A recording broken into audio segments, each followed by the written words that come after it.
एक बार फिर से हम अपना नया टॉपिक लेकर के आए हैं बेसिक कॉन्सेप्ट ऑफ केमिस्ट्री में डाल्टन का परमाणु सिद्धांत। ठीक है ना, इसको डाल्टन का परमाणुवाद भी कहते हैं।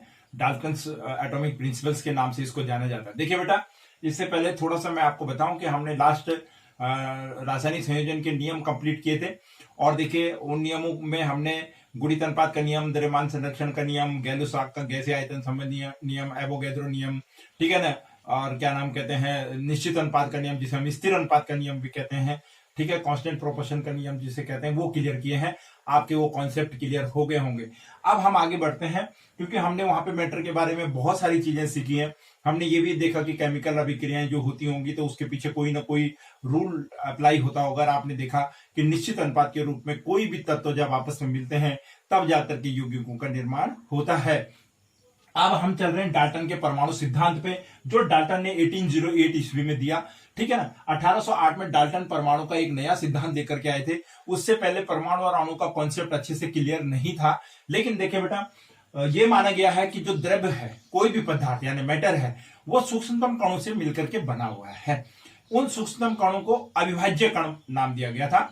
हमने मैटर को किस रूप में पढ़ा कि सूक्ष्मतम कणों से मिलकर के बना है कोई भी द्रव्य, और वो अविभाज्य यानी जिसे एटोमस नाम दिया गया था। एटोमस का मतलब होता है जो अविभाज्य हो। डाल्टन ने भी यही बात कही कि जो कण है, द्रव्य है, वो सूक्ष्मतम कणों से मिलकर बना है और जिसको विभाजित नहीं किया जाता। लेकिन डाल्टन से पहले हजारों वर्ष पूर्व हमारे महान दार्शनिक कनाद नाम के हमारे एक दार्शनिक हुए थे, और उसी दौरान कनाद के ही दौर में डेमोक्रिटस नाम के एक साइंटिस्ट या दार्शनिक हुए थे यूनान में, ग्रीक में। तो ये दोनों एक दूसरे के समकक्ष थे। वहां भी इनको दार्शनिक फिलोसफरी कहा जाता था, हमारे यहां भी इनको ज्योतिष और दार्शनिक कहा जाता था। ये दोनों एक ही टाइम पे थे। कनाद ने सबसे पहले कह दिया था कि कोई भी तत्व हो, यानी कोई भी पदार्थ, यानी कोई भी मैटर है, यानी कोई भी द्रव्य है, वो सूक्ष्मतम कणों से मिलकर के बनता है। और वो कण ऐसा कण होता है कि जब आप उसको बराबर विभाजित करते रहेंगे या काटते रहेंगे तो एक स्थिति ऐसी आएगी जब आप उसको विभाजित नहीं कर पाओगे, यानी उसके पीसेस नहीं कर पाओगे। ये कनाद ने हजारों वर्ष पूर्व कह दिया था, 1808 से पहले। उसी दौर में डेमोक्रिटस ने भी ये बात यूनान में, ग्रीक में कह दी थी कि जो द्रव्य होते हैं वो अविभाज्य कणों से मिलकर के बने होते हैं, और डेमोक्रिटस ने ही इसको नाम दिया था एटम का। डेमोक्रिटस ने इसको एटम कहा ग्रीक में, और भारत में कनाद ने इसको कण कहा। बात एक ही थी, उन्होंने इसको एटम नाम दिया, इन्होंने कणाद ने कण नाम दिया। अब आगे जाकर के जब विज्ञान आगे बढ़ा तो कण छूट गया, एटम को लोगों ने अपना लिया, और एटम नाम से ही आप देख रहे पूरी केमिस्ट्री आपकी चलती है। तो पहला पॉइंट जो मैं आपको समझाना चाह रहा था, हजारों वर्ष पूर्व दार्शनिकों ने अपने अनुमान पर यह बात कही थी कि द्रव्य जो होता है सूक्ष्मतम कणों से मिलकर के बना होता है, जिसको हम विभाजित नहीं कर सकते हैं, यानी वो अविभाज्य होता है। डेमोक्रिटस नाम के साइंटिस्ट ने उसको एटम कहा, भारत में कनाद नाम के दार्शनिक ने उसको कण कहा। डेमोक्रिटस ने उसको एटम क्यों कहा? देखिए, ग्रीक भाषा में जो एटम होता है, ग्रीक में एटम को एटोमियो लिखते हैं। क्या लिखते हैं? एटोमियो। ग्रीक में एटम को एटोमियो लिखते हैं, और इसका मतलब होता है, ए अलग होता है, टोमियो अलग होता है। ए का मतलब होता है अन, और टोमियो का मतलब होता है कटेबल, अनकटेबल। ये है इसकी मीनिंग, मेन मीनिंग। तो डेमोक्रिटस ने इसको एटम क्यों दिया? क्योंकि उनके भाषा में एटोमियो उसको नाम कहा जाता था। ग्रीक भाषा में उसकी मीनिंग होती है अन, ए फॉर अन, और टोमियो को मतलब होता है कटेबल, जिसको काटा ना नहीं जा सकता। इसी आधार पर उन्होंने इसको क्या किया? एटम कहा, और कनाद जी ने इसको क्या कहा? कण कहा। ये तो थी हजारों वर्ष पूर्व की वो केमिस्ट्री, वो विज्ञान जिसको दार्शनिकों ने कह दिया। लेकिन क्योंकि इनकी बात आज इसलिए नहीं कही जाती क्योंकि उस दौरान में लिखने का कोई माध्यम नहीं हुआ करता था, लिखने का माध्यम नहीं था, तो ये बातें ऑरली कही जाती थी। क्या कही जाती थी? ऑरली। और आप जानते हैं कि किसी भी चीज को प्रूव्ड के लिए उसका राइटिंग वे में होना बहुत जरूरी होता है। कोई भी चीज हो, जब तक हम लिखित रूप में नहीं देते, ऑरली कोई चीज बोल दे और लिखित रूप में अगर हमने नहीं दिया तो उसकी कोई वैल्यू नहीं होती। जैसे कि आप स्टूडेंट्स हैं, हम आपसे क्वेश्चंस क्लास में नॉर्मली पूछते हैं कि आपके रिवीजन के दौरान आपसे पूछ लिया कि आप एटम की परिभाषा बताइए, आप रासायनिक संयोजन के नियम बताइए, आपने मुझे कह दिया, सुना दिया, लेकिन एग्जाम आपको लिख के देना है। तो आप जब एग्जाम में उसको उसी तरीके से लिखेंगे तभी आपको मार्क्स मिलेंगे। प्रूव्ड आपको कहां करना है, एग्जाम में लिखित रूप से करना है। ऑलरेडी आप मेरे सामने कितना भी कह लें, नंबर्स आपको लिखी हुई कॉपी में मिलेंगे। बिल्कुल वैसे ही डेमोक्रेट्स और कनाड ने बोल तो दिया, लेकिन उनके पास लिखित कोई प्रूफ नहीं था, प्रमाण नहीं था। वो बातें ऑरली एक दूसरे तक उस दौर में ट्रांसफर होती थी। लेकिन जैसे ही आप देखते हैं आगे आगे साइंस का विकास होता गया, 18वीं 19वीं शताब्दी की बात हुई और देखिए तब तक लिखने की पद्धति शुरू हो गई और उसमें डाल्टन ने सबसे पहले लिखित रूप में परमाणुवाद का सिद्धांत दिया। इसलिए ये सिरे सारा का सारा किसको चला जाता है, डाल्टन को चले जाता है। पॉइंट इसके लिए डाल्टन को। तो अब देखिए डाल्टन के परमाणुवाद पे चलते हैं। डाल्टन ने क्या कहा, देखिए कुछ नहीं, अभी आप देखेंगे कि बिल्कुल मिलता जुलता आएगा। डाल्टन ने जो अपने परमाणु सिद्धांत में पहली बात कही, उन्होंने कहा द्रव्य छोटे छोटे अविभाज्य कणों से बना है जिन्हें परमाणु कहते हैं। बिल्कुल वही बात जो बात महर्षि किनाद ने और डेमोक्रिटस ने अपने हजारों वर्ष पूर्व अपनी बात जो कह दी थी ऑरली, उसी बात को डाल्टन ने लिखित रूप में दे दिया। द्रव्य छोटे छोटे अविभाज्य कणों से मिलकर बना है जिन्हें परमाणु कहते हैं। यहां पे कण भी आ गए और परमाणु भी आ गए। देखिए दोनों चीज आ गए। पहली बात है, ये बात क्लियर होगी कि जो भी मैटर है वो छोटे छोटे कणों, उसको अब एटम नाम देना शुरू कर दिया, परमाणु कह दिया गया।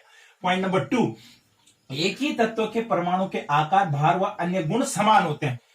उन्होंने कहा कि एक ही तत्व यानी जैसे हाइड्रोजन है, तो हाइड्रोजन का परमाणु जो होगा, यानी हाइड्रोजन के अगर दो परमाणु आपस में मिलकर अणु बनाते हैं तो एक ही तत्व है हाइड्रोजन, और अणु में अगर होंगे तो दोनों हाइड्रोजन के परमाणु होंगे, तो इनके सारे भार, इनके गुण, इनके भौतिक रासायनिक सब गुण क्या होंगे, एक समान होंगे। यानी लेकिन तत्व क्या होना चाहिए, एक ही होना चाहिए। एक ही तत्व के परमाणु तत्व जो होंगे वो परमाणु से मिलकर, अभी आप देखेंगे अणु किस प्रकार से निर्मित होते हैं।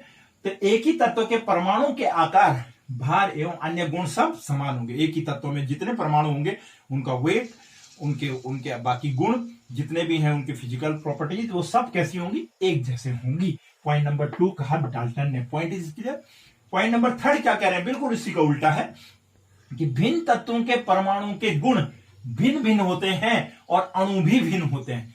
डाल्टन ने कहा कि एक ही तत्व के परमाणु के गुण समान होंगे, और दूसरी लाइन क्या कही कि एक भिन्न भिन्न तत्वों के परमाणु के गुण भिन्न भिन्न होंगे। पॉइंट इज क्लियर कि भाई एक तत्व और दूसरे तत्व के परमाणु में जाहिर सी बात है थोड़ा बहुत अंतर हो गई। माना मैं हाइड्रोजन के परमाणु की बात करूं और मैं ऑक्सीजन के परमाणु की बात करूं, तो जाहिर सी बात है ये तो होंगे ही एक दूसरे से अलग। एक जैसे कैसे हो सकते हैं सारे परमाणु एक ही तत्व के थे। इसलिए उन्होंने तीसरे पॉइंट कहा था कि भिन्न तत्वों के परमाणु के गुण भिन्न भिन्न होते हैं और उनके अणु भी भिन्न होते हैं। यानी हाइड्रोजन का अणु जैसा होगा वैसे ऑक्सीजन का अणु नहीं होगा। यानी H2 और O2 और N2 ये अणु हैं, इनमें अंतर होगा क्योंकि इनके परमाणु में अंतर है। तो जाहिर सी बात है अणु कब बनता है, परमाणु को मिलकर के अणु बनता है, तो उनके अणु में भी अंतर होता है। पॉइंट नंबर 3 बहुत ज्यादा सोचने वाला पॉइंट नहीं है। आपको डाल्टन का परमाणु सिद्धांत सिंपली समझना है। देखिए दूसरे का ठीक उल्टा, एक बार आपने लिखना एक ही तत्व के परमाणु में के जो गुण होते हैं, आकार, भार, गुण सब क्या होते हैं, समान होते हैं। लेकिन भिन्न भिन्न तत्वों के जाहिर सी बात है अलग अलग तत्व, अलग अलग गुण, उनके परमाणु के अलग अलग गुण, उनका अणु के भी अलग अलग गुण। ये डाल्टन ने कहा। पॉइंट नंबर 4 क्या कहता है डाल्टन, एक से अधिक तत्वों के परमाणु के निश्चित अनुपात में संयोजन से यौगिक बनते हैं। अब देखिए पॉइंट नंबर 4 भी आप पहले पढ़ चुके हैं। पॉइंट नंबर 4 को हम निश्चित अनुपात के नियम में पढ़ चुके हैं। प्राउस ने जो लॉ दिया था, क्या कहा था कि कांस्टेंट प्रोपोर्शंस का जो लॉ प्राउस ने दिया, उन्होंने क्या कहा था कि तत्वों के परमाणु जब भिन्न भिन्न तत्वों के परमाणु आपस में एक निश्चित अनुपात में मिलते हैं तो यौगिक का निर्माण होता है। तो यौगिक का हमने पानी देखा, मैंने आपको H2O को उदाहरण दिया, मैंने CO2 का उदाहरण दिया, आपने देखा, मैंने आपको कहा पानी कहीं का भी हो, जब तक 1:8 के रेशियो में नहीं मिलेंगे या 2:1 के रेशियो में हाइड्रोजन और ऑक्सीजन नहीं मिलेंगी, तब तक पानी नहीं बनेगा। वही बात डाल्टन ने कही कि एक से अधिक तत्वों के परमाणु के निश्चित अनुपात में संयोजन से यौगिक बनते हैं। जब ये आपस में अभिक्रिया करेंगे लेकिन अनुपात उनका निश्चित हो जाएगा। इसका मतलब पॉइंट नंबर 4 किसकी व्याख्या कर रहा है, निश्चित अनुपात के नियम की व्याख्या कर रहा है। किसकी व्याख्या कर रहा है, निश्चित अनुपात के नियम की। पॉइंट नंबर 5 क्या कहता है, देखिए परमाणु न बनाए जा सकते हैं और न ही नष्ट किए जा सकते हैं। आप देखिए पॉइंट नंबर 5 भी आपको कौन सा लॉ याद दिला रहा है? पॉइंट नंबर 5 आपको द्रव्यमान संरक्षण का नियम याद दिला रहा है। द्रव्यमान संरक्षण, law of conservation, mass conservation क्या कहता है कि न तो द्रव्यमान को हम उत्पन्न कर सकते हैं, न ही उसका विनाश करते हैं। डाल्टन कह रहे हैं कि परमाणु को न बनाए जा सकते हैं और न ही उनको नष्ट किया जा सकता, बस रासायनिक अभिक्रियाओं में पुनर्व्यवस्थित किए जा सकते हैं। उनका कहना था जब केमिकल रिएक्शन होगी तो इनका थोड़ा अरेंजमेंट बदल जाएगा, लेकिन इनको हम न बना सकते हैं और न ही इनका विनाश कर सकते हैं। ये है बेटा डाल्टन के 5 पॉइंट जो डाल्टन ने अपने परमाणु सिद्धांत में दिए। और क्यों आपको इजीली ये आ जाएंगे, क्योंकि आपको पता चल गया, मैंने एक हिस्ट्री आपको बताई है डेमोक्रेटिस की और कनाद की। आप पहला पॉइंट उसी से ले लेंगे कि द्रव्य अविभाज्य कण। दूसरा पॉइंट एक ही तत्व वाला हो गया। तीसरा पॉइंट उसी का उल्टा हो गया कि भिन्न भिन्न तत्वों के परमाणु भिन्न भिन्न होंगे। चौथा पॉइंट आप देखिए, आपने निश्चित अनुपात का नियम पढ़ा, आप उस वाले पॉइंट को रिलेट करेंगे। पांचों पॉइंट को आप first law of mass conservation से रिलेट करेंगे और आप देखेंगे आपका 5 पॉइंट ये था डाल्टन। और डाल्टन का वाद फिर से मैं आपको कह रहा हूं क्यों माना गया।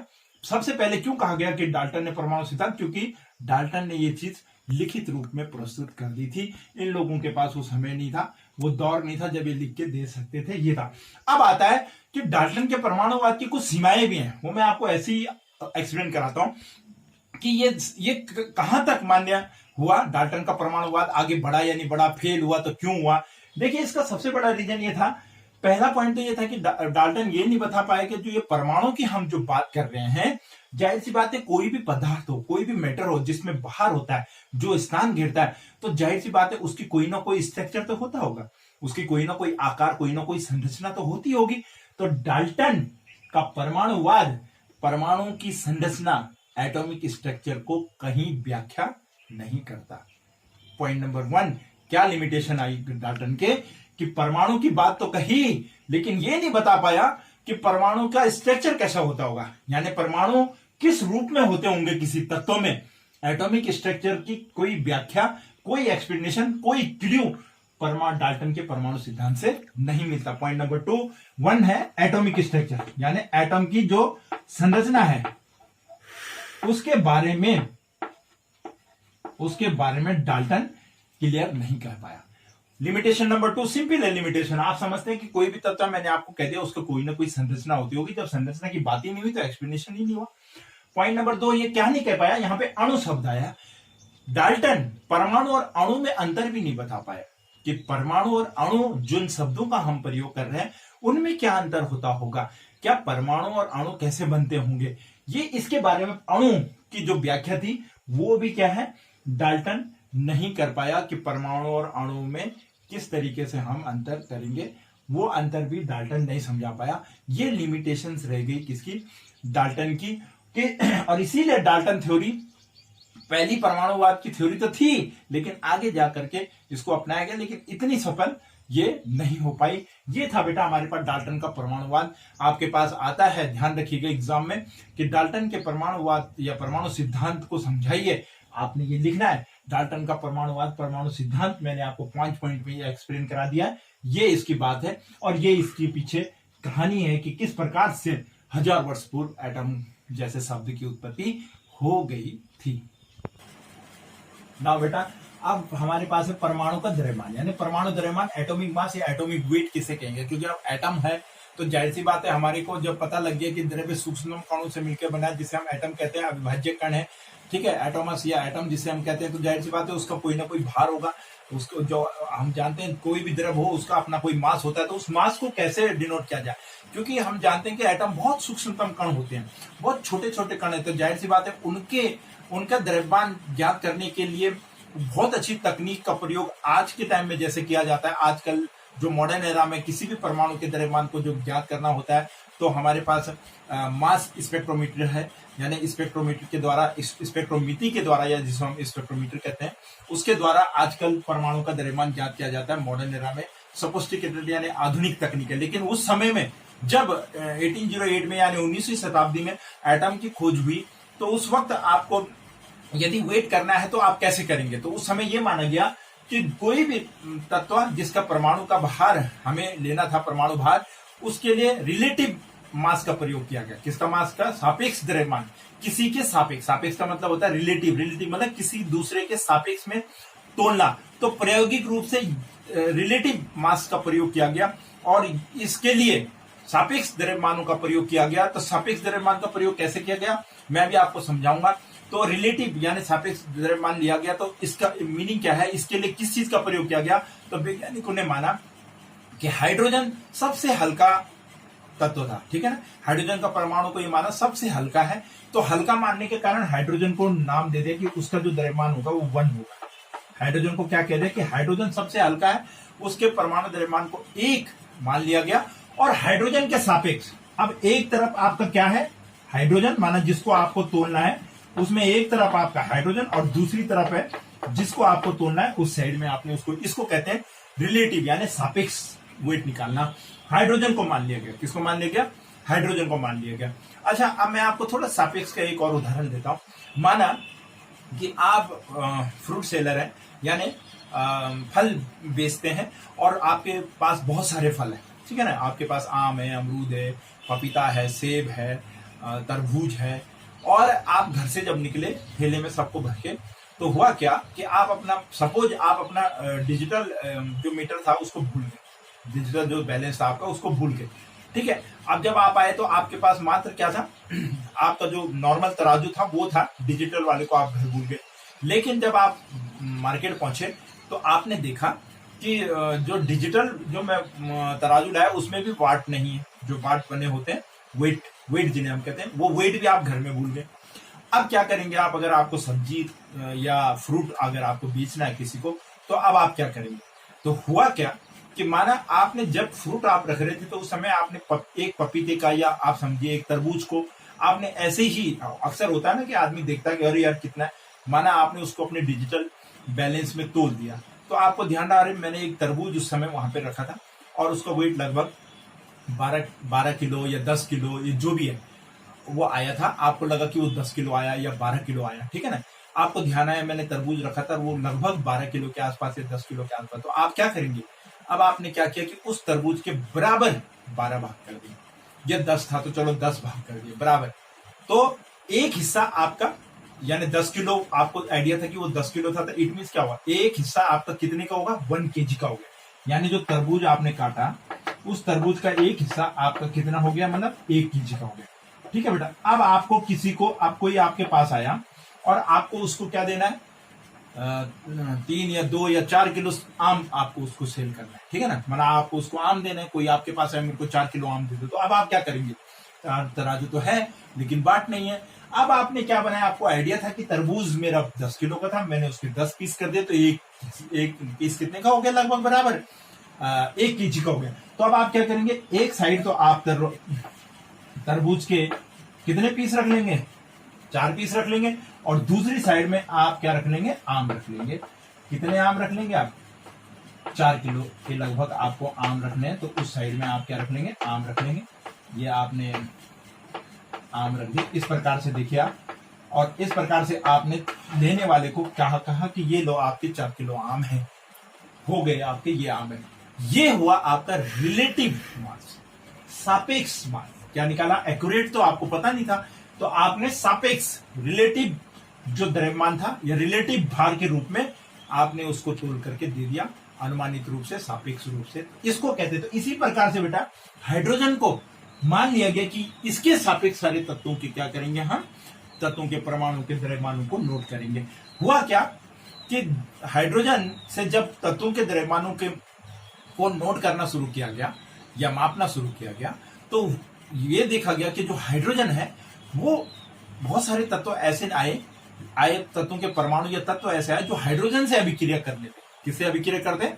हाइड्रोजन के प्रति उनकी क्रियाशीलता होती है। और जब कोई हाइड्रोजन के प्रति क्रियाशीलता दिखाएगा तो जाहिर सी बात है, जब हम हाइड्रोजन के साथ मिलकर के उसका वेट करेंगे सापेक्ष वे में, तो वो वेट क्या ना है, वो उस वेट में त्रुटि आने लगी, एरर आने लगे कि हाइड्रोजन से तो बहुत सारे तत्व रिएक्ट करने लगे। तो हाइड्रोजन को हटा करके फिर से जो रिलेटिव मास के लिए जो दूसरी यूनिट आई, वो आई कार्बन 12 का आइसोटोप। क्या आया? कार्बन 12 का आइसोटोप लिया गया। देखिए बेटा, समझिए इसको अच्छे से। कार्बन 12 का आइसोटॉप समझा गया। रिलेटिव क्लियर हो गया आपका। सापेक्ष क्या होता है मैंने आपको उदाहरण से समझा दिया। कार्बन 12 के आइसोटॉप को अब मानक माना गया। और कैसे? किसी तत्व का परमाणु भार वह संख्या है जो कि यहां प्रदर्शित करती है कि उस तत्व का एक औसत परमाणु कार्बन 12 समस्थानिक कार्बन 12 आइसोटॉप के एक परमाणु के द्रव्यमान के 1/12 112वें भाग से कितना गुना भारी है। यानी आप समझ गए रिलेटिव का। इट मीन्स 1/12वें भाग से कितना गुना, कार्बन 12 का भी 1/12 भाग से उसका जो परमाणु होगा सिंगल परमाणु वो कितना भारी है, उसको मान लिया गया परमाणु द्रव्यमान। इस रूप से उसको क्या मान लिया गया? परमाणु द्रव्यमान के रूप में कार्बन 12। और क्यों लिया गया बेटा? ये क्वेश्चन आता है कि कार्बन 12 को ही क्यों लिया गया। कार्बन 12 को लेने का कारण यह था, जो ये आइसोटोप होता है कार्बन 12 का, आइसोटोप जो होता है, ये आइसोटोप्स में ये बहुत स्टेबल होता है। स्टेबल, स्थायी, यानी ये बहुत कम रिएक्ट करता है किसी के साथ में, बहुत जल्दी ये स्थायी होता है, बहुत स्ट्रॉन्ग रूप से स्टेबल होता है। और जब ये रिएक्ट ही नहीं करेगा तो जाहिर सी बात है इसके प्रति जो हम रिलेटिव मास निकालेंगे वो थोड़ा एक्यूरेट आएगा। इसलिए कार्बन 12 को समस्थानिक के रूप में लिया गया। और कार्बन 12 के समस्थानिक को इसके द्रव्यमान के औसत द्रव्यमान को निकालने के लिए यूज किया गया 1/12वें भाग। अच्छा, उसमें ये देखा गया कि उस परमाणु द्रव्यमान को कार्बन 12 के 1/12वें भाग से कितना गुना है उसको निकालने के लिए एएमयू यूनिट मानी गई। एएमयू को मतलब atomic mass unit, atomic mass unit के रूप में, परमाणु द्रव्यमान मात्रा के रूप में उसको लिया गया। आज के समय में अब एटॉमिक मास की जगह हम यूनिफाइड लेते हैं, उसी को यू कहते हैं।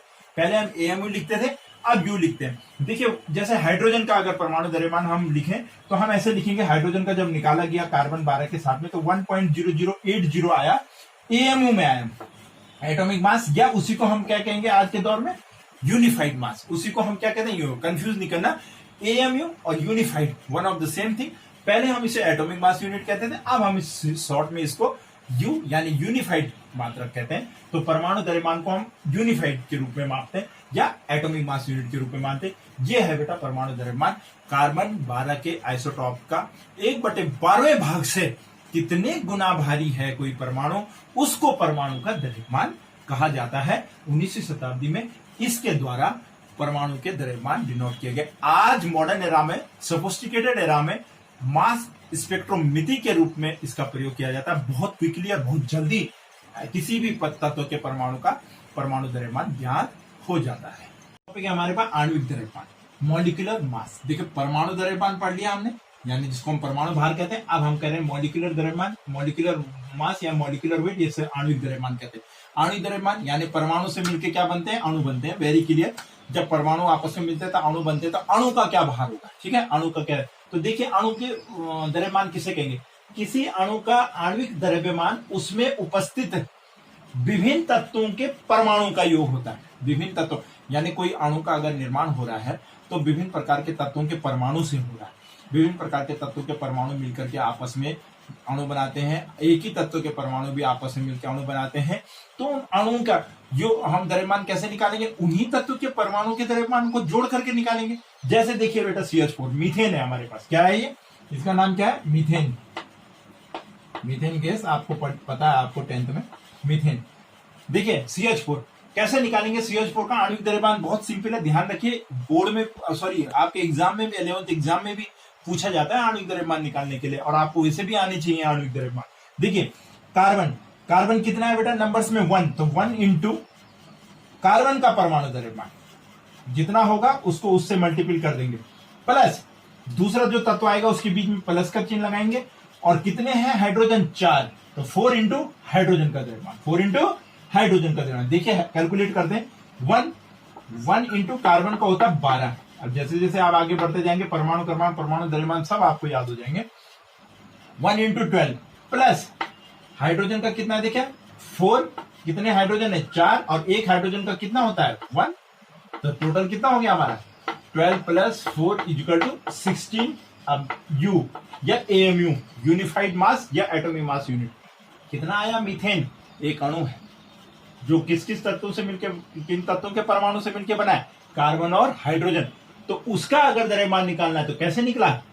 देखिए कार्बन के परमाणु का द्रव्यमान और हाइड्रोजन के परमाणु का द्रव्यमान, और कितने परमाणु हैं वो? कार्बन का एक था, हाइड्रोजन के कितने थे, 4 मिलकर के बने मीथेन, इसलिए उसका द्रव्यमान इतना है। फॉर एग्जाम्पल दूसरा लेते हैं H2O, पानी का निकालते हैं। देखिए पानी में क्या करूंगा मैं, हाइड्रोजन कितने हैं, 2, तो 2 इंटू मैं H ही लिख रहा हूं, हाइड्रोजन का द्रव्यमान, हाइड्रोजन का द्रव्यमान प्लस O कितना है, 1 इंटू ऑक्सीजन का द्रव्यमान, ऑक्सीजन का द्रव्यमान। Point is clear. Now 2 into 1 plus oxygen का कितना होता है, 16, ऑक्सीजन का, और कितनी ऑक्सीजन है, 1, तो इसलिए कितना हो गया हमारा, 18 U, atomic mass unit, unified mass 18, पानी का कितना है। देखिए बेटा C6 अगर हम निकालें ग्लूकोज का, C6H12O6 को ग्लूकोज कहते हैं, बड़ा अणु है, बच्चों को लगता है बहुत बड़ा है, कैसे निकलेगा, देखिए 6 इंटू कार्बन, कार्बन कितने हैं आपके, तो मैं डायरेक्ट अगर कर दूं, अच्छा चलो कार्बन का द्रव्यमान, कार्बन का द्रव्यमान प्लस 12 हाइड्रोजन, 12 इंटू हाइड्रोजन का द्रव्यमान, ठीक है, प्लस 6 कितने हैं हमारे पास ऑक्सीजन, 6 इंटू ऑक्सीजन का द्रव्यमान, ऑक्सीजन का द्रव्यमान। तो देखिए कार्बन का कितना है, 6 इंटू कार्बन का 12 प्लस 12 इंटू ऑक्सीजन का, 12 इंटू हाइड्रोजन का 1 प्लस 6 इंटू 16, 6 इंटू 16 कर दीजिए आप, 72 प्लस 12 एंड प्लस 96, अगर आप इसको ऐड करेंगे तो आपका ये हो गया 10 और 9 10 एंड 7 कितना हो गया, 70 और 1 180, कितना आया 180, 180 एटॉमिक मान। ये है बेटा आणविक द्रव्यमान। यानी आणविक द्रव्यमान के लिए हम क्या करेंगे, जिन तत्वों के परमाणु से वो बना है उन तत्वों के द्रव्यमान निकाल लेंगे, ठीक है। हाइड्रोजन H2O, देखिए मैं इस पे जा रहा हूं बड़े पे, C6H12O6 था, तो 6 इंटू कार्बन का द्रव्यमान, 12 इंटू हाइड्रोजन का द्रव्यमान प्लस करते हुए एंड 6 इंटू ऑक्सीजन का। कार्बन का 12 होता है, हाइड्रोजन का 1 होता है, ऑक्सीजन का 16 होता है, बिकॉज तो 6 अणु है, तो 6 इंटू 16, अब यहाँ पे 12 थे तो 12 इंटू 1 एंड यहाँ पे 6 कार्बन थे तो 6 इंटू 12, टोटल आपका हो गया 180 एटॉमिक मास यूनिट। ये है बेटा आपके पास आणविक द्रव्यमान का, परमाणु द्रव्यमान क्लियर, आणविक द्रव्यमान क्लियर, आपका डाल्टन का परमाणुवाद क्लियर। अच्छे से रीड आउट करिए, अच्छे से, जहां पर आपको कोई चीज समझ में नहीं आती है आप मुझसे जरूर पूछिए, कमेंट बॉक्स में जाके लिखिए और मेरे से पूछिए। नोट्स मैं आपके लिए साथ में भेज रहा हूं, उसमें मैंने होमवर्क भी आपके लिए रखा हुआ है, आप उस होमवर्क को भी करिए और नोट्स नोट करते जाइए और अच्छे से इनको लर्न करिए। Thank you.